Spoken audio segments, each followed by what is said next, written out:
Buya Ar-Raji Hashim kami persilakan.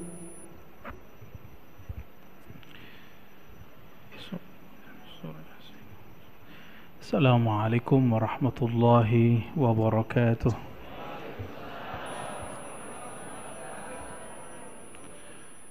Alhamdulillahilladzi bini'matihi abadnahu wa arafnahu wa nashhadu an la ilaha illallah wa nashhadu anna Muhammadan abduhu wa rasuluh. Allahumma salli wa sallim wa barik ala sayyidina Muhammad wa ala alihi wa ashabihi wa li baitihi wa dhurriyyatihi ajma'in. Amma ba'd. Baik Bapak Ibu, saudara-saudariku yang makan Allah, insyaallah ini materi baru dari kitab yang jarang dibahas, tapi sebenarnya ini adalah kitab yang ditulis di zaman terdahulu, yang sering disebut dalam bahasa Arabnya di zaman salafus saleh. Di zaman apa? Salafus saleh. Namun kadang-kadang salafus saleh ini sering diartikan berbeda. Sedangkan salafus saleh yang kita maksud ulama terdahulu yang kita mempunyai sanad silsilah kepada mereka. Ya. Dan kita tidak akan cari-cari masalah dengan orang yang menggunakan istilah salaf untuk urusan mereka. Itu urusan mereka. Kita punya istilah sendiri yang berbeda dengan mereka, dan kita nggak perlu berjidal berdebat lagi. Ya. Jadi apa yang diartikan salaf dalam artian kajian ahlu sunnah yang kita yakini, kajian kepada ulama yang mana kita mempunyai silsilah ilmu kepadanya. Begitu ya. Dari mana kita terhubung kepada beliau? Nah, beliau ini bernama Imam Junaid Al-Baghdadi. Ini harusnya bisa nyambung, tapi nggak tahu apa namanya. Ininya belum connect. Ya, belum ya. Tapi nggak apa-apa ya, ngeliat saya juga ntar teksnya muncul di sini, running text. Oh boleh, khair.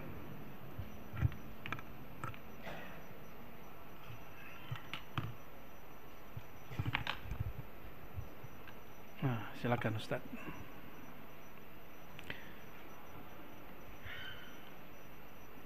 Nyambung? Sepertinya nyambung. Wah.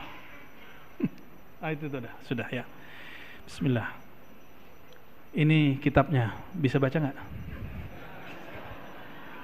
Ya. Ini covernya. Oh bukan. Ini cover dalamnya. Fit Tauhid. Maksudnya risalah, surat. Orang dulu kalau nulis kitab kecil-kecil, karena kertasnya mahal, seperti di Mauritania, di Senegal. Kebetulan ada kawan kita hendak bertugas ke sana, dan dia mengabarkan kepada saya, di Mauritania seperti beberapa dekade lalu, zaman-zaman ayah saya masuk SD, kertas mahal, jadi orang dulu cari, termasuk pulpen itu mahal. Gak usah jauh-jauh lah, zaman kecil saya juga kayaknya rumit gitu beli pulpen itu, tengkar dulu sama saudara. Ya, saking mahalnya. Dulu kertas itu kan ada yang isi berapa? 25, ada yang 40, ada yang, untuk beli yang 25 aja kayaknya berantem sama harimau dulu. Mahal. Sampai sekarang mereka begitu. Jadi mereka itu kalau nyatet dicari dia batu yang tipis, nanti dia catat, mereka langsung hafalkan lalu dihapus. Maka orang dulu nggak sempat nulis kitab panjang-panjang. Kalau panjang maka berjilid-jilid, diambil mungkin pelepah kurma, atau ditunggu musim orang-orang nyembelih domba, nanti kulitnya dikeringin, nanti kumpul sampai muncul teknologi papirus. Kertas itu diambil dari pohon lalu dipipih-pipih gitu seperti deluang. Ya, saya meneliti tentang tulisan yang ditulis di deluang itu lama dan jadi manuskrip. Penelitian ini hasilnya tesis S2 tentang akidah ulama zaman kertas belum dicetak. Insya Allah bulan ini, bulan Agustus ya, bulan depan berarti. Ini tanggal 1 apa tanggal 31? Oh besok. Insya Allah bulan besok itu dicetak. Kenapa saya undur nyetaknya setelah jadi S3? Bukan nunggu dokter dulu, bukan. Karena waktu saya mau nyetak 2016, saya tamatnya 2010 atau 11 ya. Mau nyetak 2016 ternyata kalimat Nusantara dipolitisasi. Sedangkan judul tesis saya Akidah Ulama Nusantara. Khususnya ulama yang berzikir, yang bertarekat sufi. Apa akidahnya? Akidah itu bahasa kampusnya teologi. Bahasa Inggrisnya theology. Ya. Jadi judul aslinya itu Teologi Ulama Tasawuf Nusantara. Wah, takutnya nanti jadi politisasi. Kita undur sampai orang ama kata Nusantara biasa lagi. Sepertinya mumpung ini pemilunya belum hot, kata Nusantara di politisasi lagi, saya cetaklah ya. Insyaallah bulan depan. Dan hasilnya tidak kami ambil, tapi kami gunakan insyaallah untuk pembangunan pusat zikir namanya Surau Ribat di BS di sana. Ya, insyaallah. Jadi saya membiasakan diri tidak ngambil hasil dari karya-karya. Insyaallah ya. Ini bukan iklan, Pak. Kata tauhid ini cuma sekitar 4 atau 5 halaman. Tapi nanti coba rasakan kalimatnya berbobot. Ya, kalimatnya berbobot. Mari kita baca surah Al-Fatihah. Semoga Allah membuka hati kita semua, pikiran kita semua, memberkahi guru-guru, orang tua, keluarga, pasangan, anak-anak yang jomblo, segera Allah pertemukan dengan kekasih hatinya. Yang belum faham, semoga Allah berikan kefahaman. Yang hatinya keras, semoga dilembutkan. Yang sudah lembut, semoga Allah istiqomahkan. Al-Fatihah. Bismillahirrahmanirrahim. Siratal ladzina an'amta 'alaihim waladdallin. Amin. Bismillahirrahmanirrahim. Bisanadina, dengan sanad kita yang bersambung kepada Imam Al-Junaid Al-Baghdadi, qala fit tauhid. Nah, sebelumnya apakah yang dimaksud kata tauhid menurut Imam Junaid? Oh maaf, siapakah Imam Junaid? Itu dulu ya. Sedikit tentang Imam Junaid. Al-Junaid itu secara harfiah berarti tentara kecil, tapi orang ini besar. Imam Junaid ini lahir sekitar 220-an Hijriah. Tahun berapa? Sekitar 220-an Hijriah. 220-an. Nah, ini hannya itu nggak ketahuan karena dulu belum ada Dukcapil. Jadi nggak bisa ngecek, Pak. Nggak bisa ngecek online, nggak bisa. Wafatnya sekitar 297. Berapa umurnya? 77. Oke. Imam Junaid ini punya guru dia. Jadi selevel imam punya guru. Masa orang Indonesia nggak mau berguru? Ya. Imam Junaid, pakai kita J, punya guru banyak sekali. Tapi yang masyhur itu namanya Imam Abu Thawr. Abu Thawr. Ya. Abu Thawr ini saya teliti, siapa nih orang? Kok Imam Junaid jadi hebat? Ternyata beliau ini murid Imam Syafi'i. Murid siapa? Tapi sebelum dia menjadi murid Imam Syafi'i, dia ini murid dari Imam Abu Yusuf dan Muhammad ibn Hasan Syaibani yang merupakan pengganti penerus Imam Abu Hanifah yang kita sebut mazhab Hanafi. Nyambung? Berarti Imam Abu Thawr ini di dalam dirinya ada dua ilmu. Ilmu Imam Abu Hanifah Hanafi, ada ilmu Imam Syafi'i. Luar biasa nggak? Oke. Ini untuk ilmu fiqih dan ilmu aqidah. Karena Imam Abu Hanifah ini tidak hanya imam ahli fiqih, dia juga ahli akidah. Ada Fiqhul Akbar, kita kajiannya insyaallah tanggal berapa itu ya? Tanggal 6 di Cinere. Saya biasanya kalau nggak keluar kota, kita buat kajian di Puri Cinere. Kajian kitab akidah Imam Abu Hanifah. Jadi saya fokus untuk kitab akidah, fikih, hadis. Itu semua karya ulama-ulama yang terhubung dengan ulama salaf atau mereka tokoh salafus saleh. Ya, tokoh apa? Salafus saleh. Kita nggak usah klaim-klaim, tapi kita langsung aja praktek. Praktek merujuk, mengkaji kitab-kitab mereka. Dan ini salah satunya. Kenapa kitab ini saya pilih? Karena kitab ini sebelum Imam Asy'ari masyhur. Karena beliaulah guru Imam Asy'ari. Ya, tidak ada perdebatan, kamu ikut Asy'ari tidak? Enggak, kita enggak ngomong Asy'ariyah Maturidiyah. Kita ngomong akidah salafus saleh. Salafus saleh yang kita terhubung dengan sanadnya. Ya. Selain Imam Abu Thawr, ini dalam fikih dan akidah, Imam Junaid berguru kepada seorang wali kutub di zamannya. Kutub itu artinya poros, wali yang mana dia pewaris kolbu Rasulullah SAW. Bernama, kalau Arabnya begini, Sarius Sakti. Sarius Sakti atau Sakti, ada yang baca begitu. Imam Sarius Sakti ini dia murid dari Ma'ruf Al-Kharqi, bukan Ma'ruf Amin, itu wapres kita.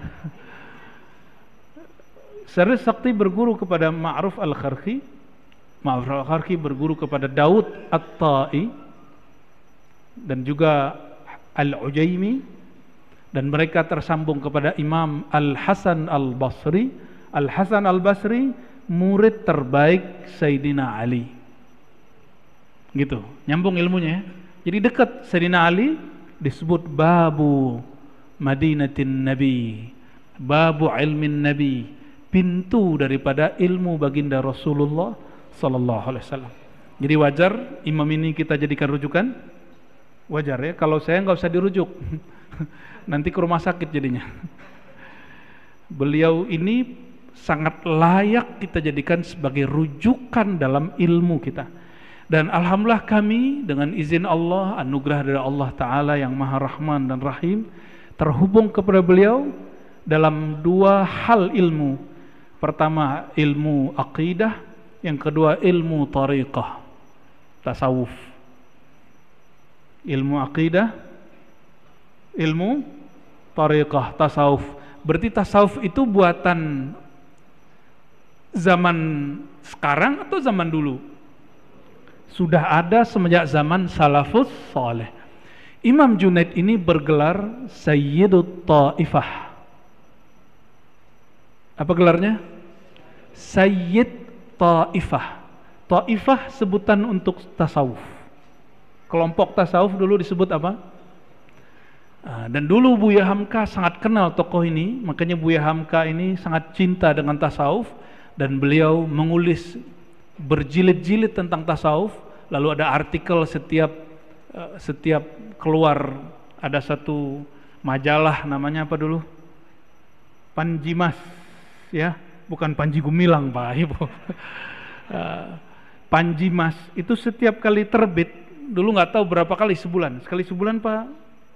Ya, yang zaman-zaman itu buku dia yang judulnya Tasawuf Modern itu adalah kumpulan artikel tentang tasawuf. Hasil bacaan dia daripada kitab Ihya Ulumuddin yang merupakan karya Imam Ghazali, yang boleh disebut Imam Junaid zamannya. Jadi Imam Ghazali itu disebut apa? Imam Junaid zamannya. Maka kita, kalau kita sebut akidahku Ahlus Sunnah, riwayat Imam Asy'ari Maturidi, tariqah tasawufku riwayat Imam Ghazali, manhaj Imam Junaid, gitu. Itu yang menjadi kaidah kita. Namun namanya tariqah lebih banyak dari mazhab. Kalau akidah Ahlussunnah riwayatnya cuma dua, Asy'ari, Maturidi. Di luar itu ada Tahawi tapi kurang masyhur. Saya ada buku kecil tentang Tahawi. Berarti kalau sama Tahawi 3. Tapi nggak masyhur. Yang masyhur 2. Tapi di luar itu ada Ibnu Taimiyah ngaku Ahlussunnah juga. Berarti muncul Ahlussunnah versi lain. Ya udah berapa tuh? Udah 4, ya. Dari Ibnu Taimiyah muncul nanti kelompok Salafi Wahabi, mengaku Ahlussunnah juga. Maka kita nggak usah sedih kalau ada orang ngaku Ahlussunnah, yang penting sanadnya kemana. Kamu Ahlussunnah yang mana gitu. Kalau di Indonesia kan Muhammadiyah, Berkemajuan, NU, apa namanya? NU apa? Waduh, lupa ya. Ada itu slogan, sebenarnya ujungnya sama, Ahlussunnah wal Jamaah. Jadi jangan terjebak, nanti jika ada orang yang menghina 2 ormas ini, termasuk yang ada di pulau-pulau lain yang besar kayak Perti, Al Khairat, Nahdlatul Watan, itu semua sayap-sayap Ahlussunnah wal Jamaah dan akidahnya sama, tasawufnya sama. Tapi karena thariqah tasawuf itu beragam, maka kadang-kadang jangankan antara thariqah, sesama thariqah aja udah beda. Ya, misalnya meninggal Abah Hanom, itu muridnya masih sama TKN, itu sudah beda. Dan itu sebenarnya rahmat, bukan azab. Ya, cuma nih orang-orang kadang beda dikit jadi masalah. Biasa aja. Thariqah saya ada beberapa. Naqsyabandi saya juga beda dengan Naqsyabandi yang bagian mana. Syazili saya juga beda dengan Syazili yang mana. Tapi sanadnya ketemu, prinsipnya sama. Dalam ilmu akidah juga ibarat-ibarat itu beragam. Nah, insya Allah ke depan kita akan mencoba mengupas akidah Imam Salafus Saleh bila niza'. Akidah Imam Salafus Saleh yang disepakati kesalafiannya tanpa perdebatan. Al-Imam Junaid al-Baghdadi. Kenapa disebut Baghdadi? Karena dia besar, bahkan lahir di sana, tapi dia pernah lama di suatu negeri yang sekarang menjadi irama bagus dalam bacaan Quran, yaitu kota Nahawan. Pernah dengar? Nahawan, orang Nahawan itu kalau baca Quran itu indah sekali, suaranya merdu ya. 2 hari lalu saya belajar kepada kakak sepupu saya, itu irama Nahawan, indahnya bukan main. Nah, beliau ini dibentuk dari tradisi orang yang kalau baca Qurannya indah, penanda kalau kolbunya lembut, penanda orangnya romantis, cuma tajam gitu. Imam Junaid ini tajam kalau ngomong. Nah, ini risalah kitab yang beliau tulis, hadiah untuk kita semua. Inilah salah satu penghubung antara kita dan imam-imam salafus soleh. Maka jika ada akidah kita yang kurang tepat, kita sesuaikan dengan mereka. Bukan akidah mereka harus sesuaikan sama kita. Oke? Bismillahirrahmanirrahim. Fit tauhid. Apa itu tauhid? Kata tauhid berarti dari kata wahada yuwahidu. Berarti dari kata tauhid, satu, atau ahada yuah. Tapi nggak ada orang baca yuahidu, tetap bacanya yuwahidu tauhidan. Kalimat itu dalam bahasa Arab disebut tasrif atau derivasi, wahada atau ahada yuahidu tauhidan. Tauhid berarti cara untuk memahami keesaan ketunggalan Allah Subhanahu wa ta'ala. Maka satunya Allah lain dengan satunya kita. Kita sebut nih satu, tapi kalau satu kita ada 2-nya, ada zeronya, ada nolnya. Kalau satu dalam pemahaman kita menyebut nama Allah, inilah yang akan dibahas oleh beliau. Nah, ilmu tauhid itu sebutan untuk beberapa istilah. Ada istilah yang disebut kalau di kampus teologi. Pernah dengar? Istilah teologi ini aslinya berkembang di barat. Theos dari bahasa Yunani, theos berarti Tuhan. Karena bahasa itu berinteraksi, maka saling serap menyerap.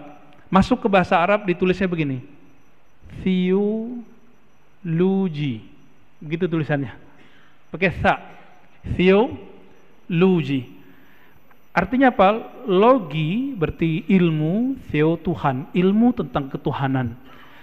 Yang suka nonton film Turki atau belajar bahasa Turki, dalam bahasa Turki diistilahkan dengan ilahiyat.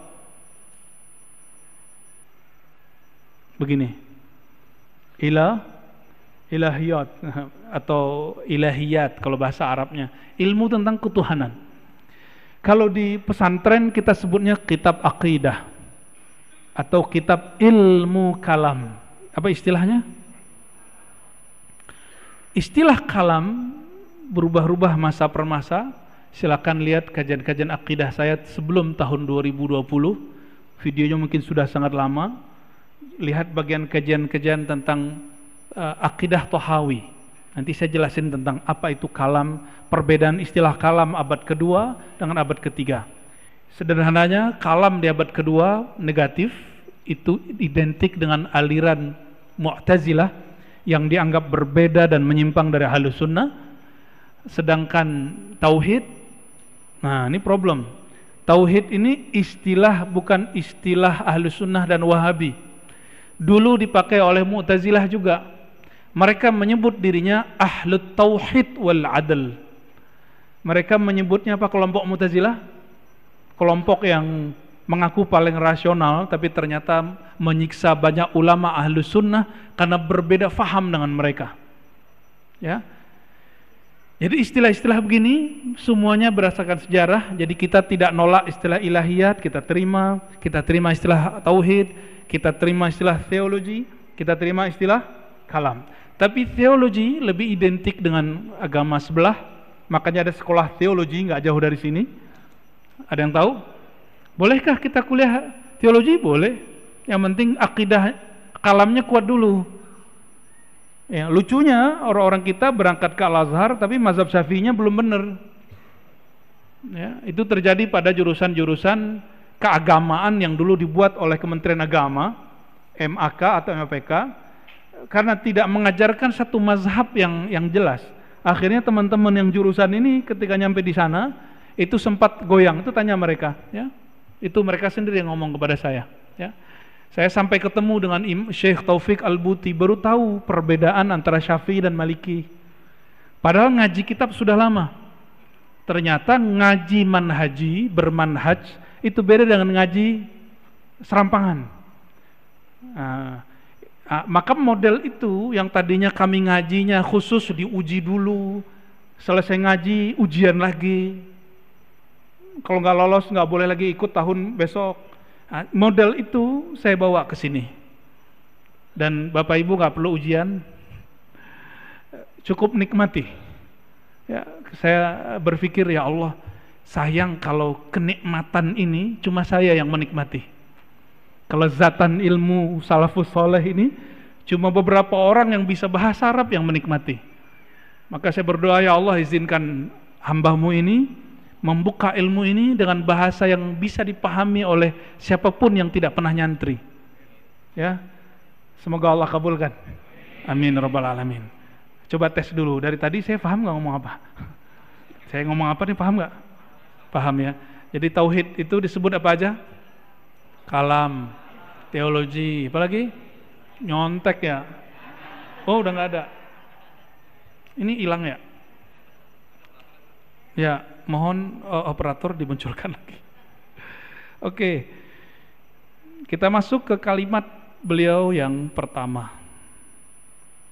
Bisa nadina dengan sanad kita yang bersambung dengan beliau, qala i'lam, ya, ketahuilah. Di sini a'lam, ya. Yang tepat i'lam. Ketahuilah. Perhatikan, ini penting sekali. Inna awwala. Oke, saya zoom dulu ya. Sepertinya ini kecil.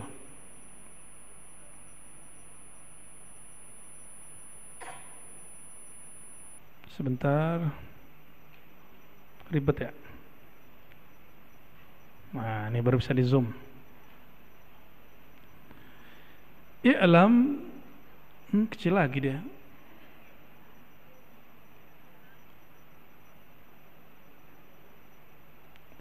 Anna awwala, bahwasannya awal ibadah kepada Allah, ya ini dia, awal ibadah kepada Allah, ma'rifatuhu, yaitu dengan mengenalnya. Itu barisan itu, baris yang awal.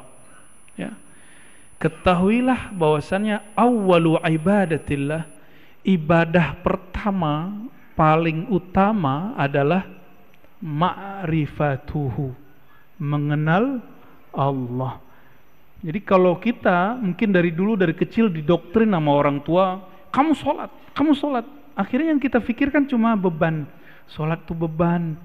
Sampai teman saya dulu di filsafat ngomong begini, aku ini kalau bukan karena makku wasiatkan sholat, aku nggak sholat, kata. Sampai begitu.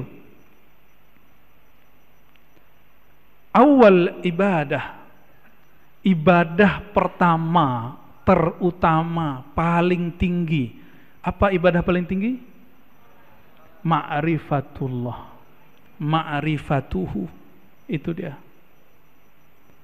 Kalau dalam bahasa ilmu kalam, ini bahasa ilmu kalam dan bahasa tasawuf, awwaluddin ma'rifatullah, awal agama, ini lebih kencang lagi, awal agama menyembah Allah.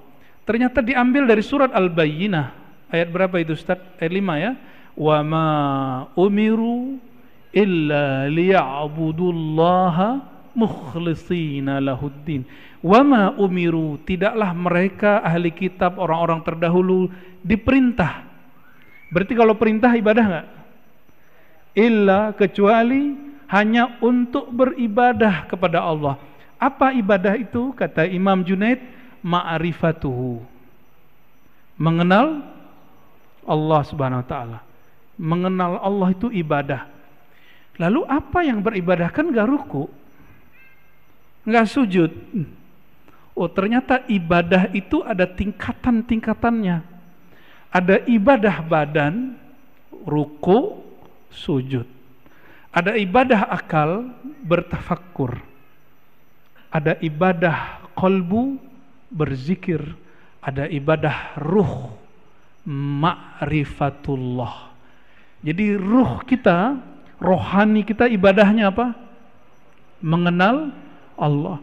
Maka setiap kali orang bertambah ma'rifatnya kepada Allah, kualitas sholat yang tadi 2 rakaat naik.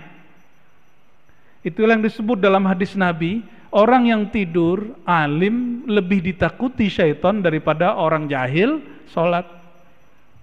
Mulai paham? Karena ruh tidak pernah tidur. Ingat, ruh tidak pernah, ruh itu hanya terhalang. Dia terhalang oleh cinta dunia, pikiran dunia. Dunia itu ada materi, ada imateri. Materi, duit, rumah, pasangan, anak, apalagi. Oh, imateri, popularitas, posisi, dihargai, ya, viral, itu dunia. Itu dunia. Orang yang cinta kepada ini, itulah Tuhan dia. Itulah Tuhan dia. Maka tiap hari cek siapa yang nonton saya, siapa yang like,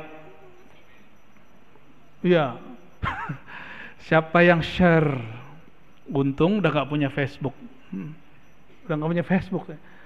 Tapi kalau emang sudah kebutuhan punya begitu, antum ganti perspektifnya. Niatkan untuk menebar kebaikan. Bisa juga boleh, nggak apa-apa kok. Ya. Jadi apa awal ibadah? Saya ulangi, ibadah badan, ruku dan sujud, bentuknya sholat. Ibadah akal, tafakkur. Ibadah qalbu, zikir. Ibadah ruh, ma'rifatullah, mengenal. Kullama zadat ma'rifatul abdi bihi zadat qimatu ibadatihi. Setiap bertambah ma'rifat seseorang kepada Allah, bertambah tinggilah nilai daripada ibadah dia. Sedekah dia lebih bernilai, ngajarnya lebih tulus. Beda loh Pak, ngajar bayangin honor dengan enggak. Serius. Ngajar kalau bayangin honor itu keganggu. Ngajar bayangin berapa orang yang datang ya. Itu langsung terganggu.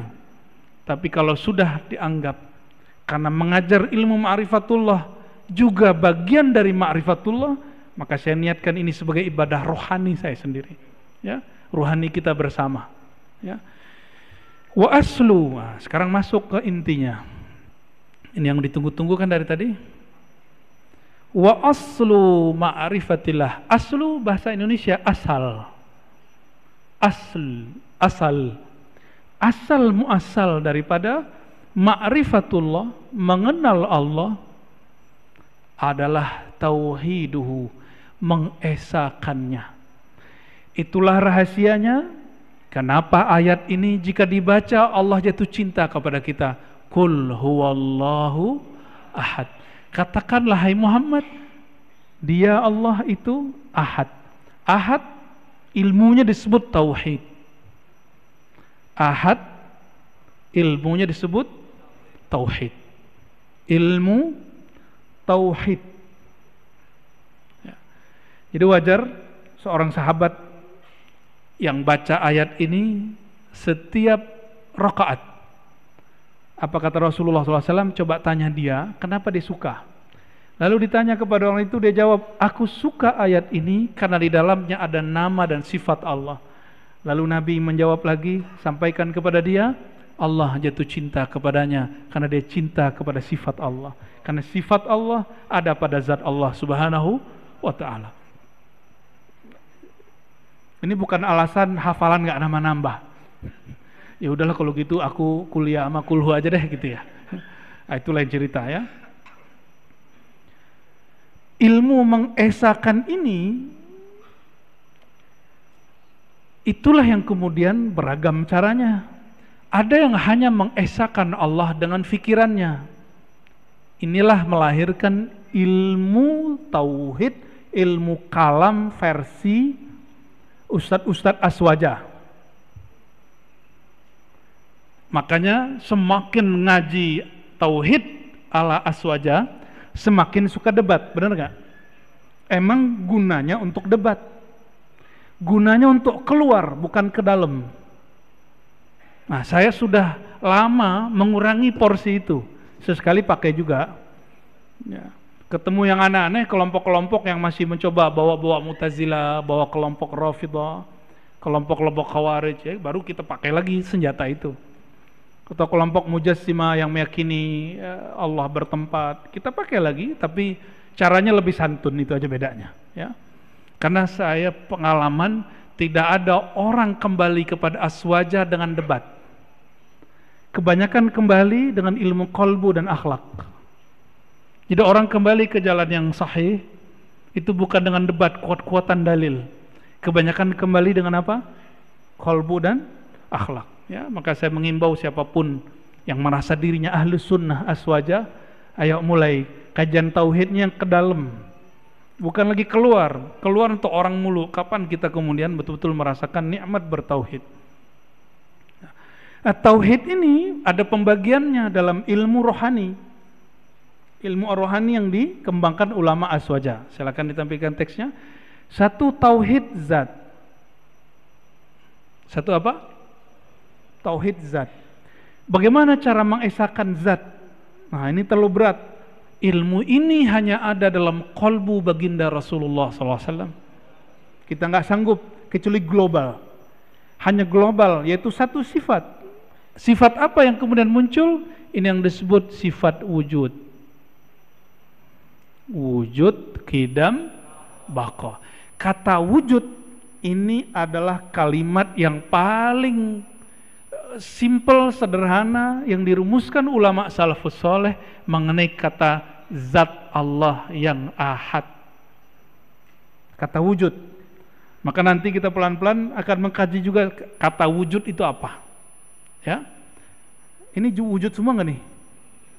Nah, ini gampang aja. Kita wujudnya pakai asbab nggak? Ya, disebabkan sesuatu atau nongol sendiri di dunia. Kayak Sunggokong keluar dari batu. Atau ini ada asbab. Siapa asbabnya? Nah, Allah ingin kasih tahu bahwa ada loh orang tanpa ayah, tanpa ibu jadi. Siapa itu? Nabi Adam. Ada yang punya ayah nggak punya ibu, lahir. Hawa. Ada yang tanpa ayah, ada ibu. Nah, kita jenis yang mana? Ada ayah, ada Isa. Sekarang beda soalnya. Maryam sekarang udah beda. Maryam sekarang belum akad aja. Bapaknya nggak ada karena belum akad. Ini yang sederhana, belum versi rasa, masih versi akal, pikiran. Beda wujud saya dengan wujud Allah. Saya berwujud karena disebabkan oleh sebab-sebab sebelumnya. Dan semua sebab ini diciptakan oleh Maha Pencipta sebab.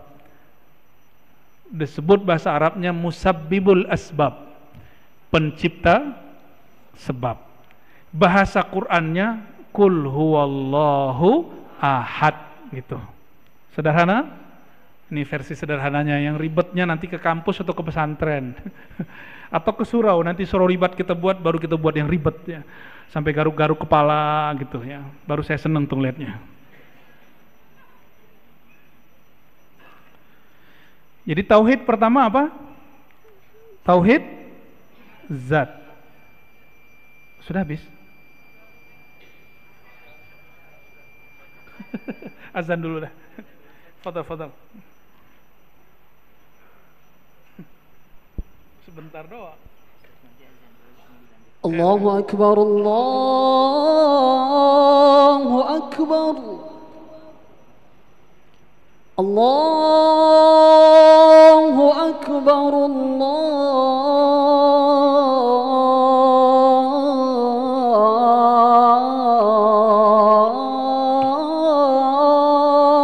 Akbar.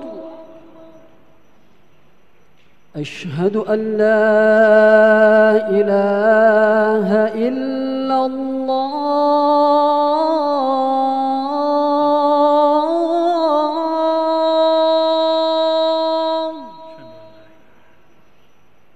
أشهد أن لا إله إلا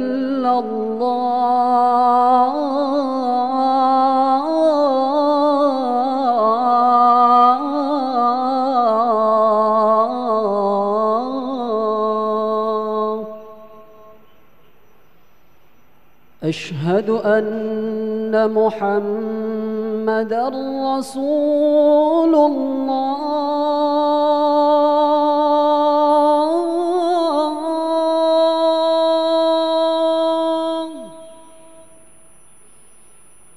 أشهد أن محمدًا رسول الله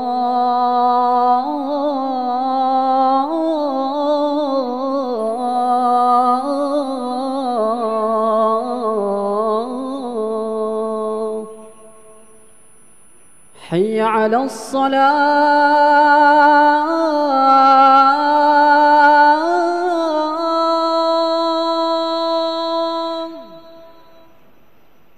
حي على الصلاة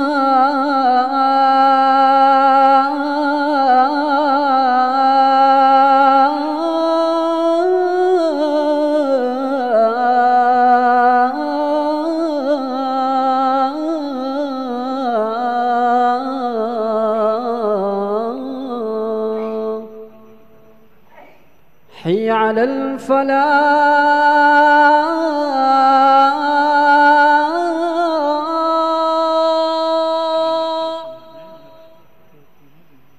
حي على الفلاح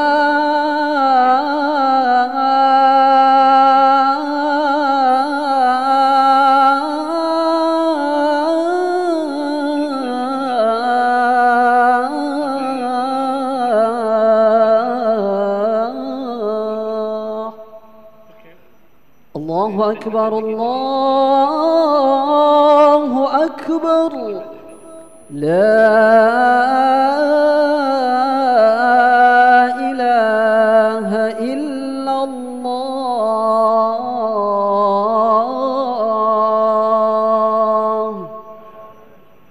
لا إله إلا الله محمد رسول الله صلى الله عليه وسلم اللهم رب هذه الدعوة التامة والصلاة القائمة آت سيدنا محمدا الوسيلة والفضيلة والشرف والدرجة العالية الرفيعة وابعثه مقاما محمودا الذي وعدته إنك لا تخلف الميعاد.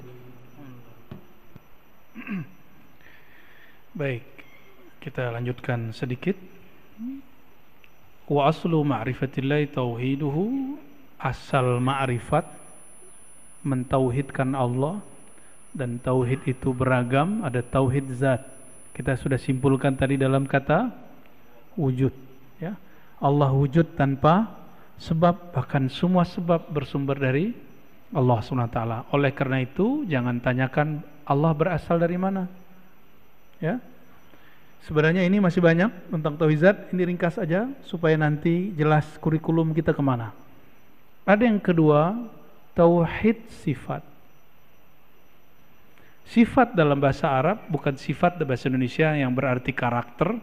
Sifat dalam bahasa Arab berarti sesuatu keterangan tentang dia, sesuatu yang melekat pada dirinya. Contohnya kita sebut ulama fulan alim. Kata alim itu disebut sifat.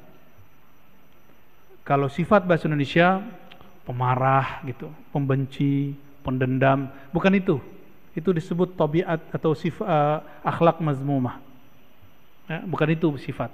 Nah, sifat ini nanti inilah yang kita pelajari, sifat 20 yang menjadi ciri khas ahlus sunnah wal jamaah, yang mulai dibid'ahkan oleh orang-orang yang mereka ingin mengaburkan pemahaman ahlus sunnah atau salah faham tentang ahlus sunnah. Barangkali yang kedua, kebanyakan salah faham tentang ahlus sunnah. Jadi ini pembagiannya bukan uluhiyah, rububiyah, asma was sifat. Itu bukan sanad kita. Itu sanad ke Ibnu Taimiyah. Jadi ada yang bertanya, bukannya Ustadz Buya tauhid itu uluhiyah 2, rububiyah, asma wa sifat 3. Bukan, itu bukan pembagian versi ahlus sunnah jalur ulama salaf kita. Itu mungkin salaf yang lain. Kita nggak perlu juga berdebat dengan mereka. Tapi versi kita ini. Oke? Maka disebut tauhid zatiyah, tauhid sifatiyah. Yang kedua, fi'il atau perbuatan atau af'al, ya. Af'al.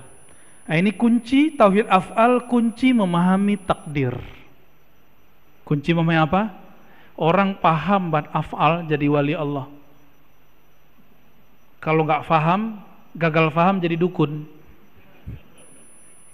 Karena ujungnya kun, salah paham jadi Yang terakhir asma. Ini bukan asma nama orang. Asma jamak dari ism, nama. Nah, nanti turunannya belajar sifat nama-nama asmaul husna. Nah, nanti saya akan hantarkan, karena belajar sifat 20 sudah ramai. Nanti di tengah ini kita akan langsung masuk ke al asmaul husna. Karena itu bagian dari belajar tauhid.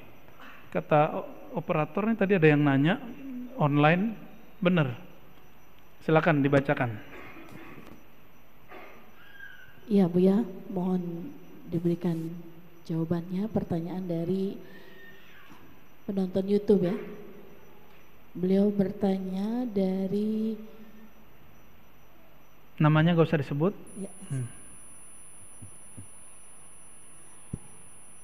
Kalau tidak tahu sanad yang diikuti, hukumnya bagaimana? Oke. Mengetahui sanad atau silsilah ilmu kewajiban saya. Kewajiban orang yang mengajar ilmu. Guru, syaikh, dan tidak semua ustadz juga tahu sanad.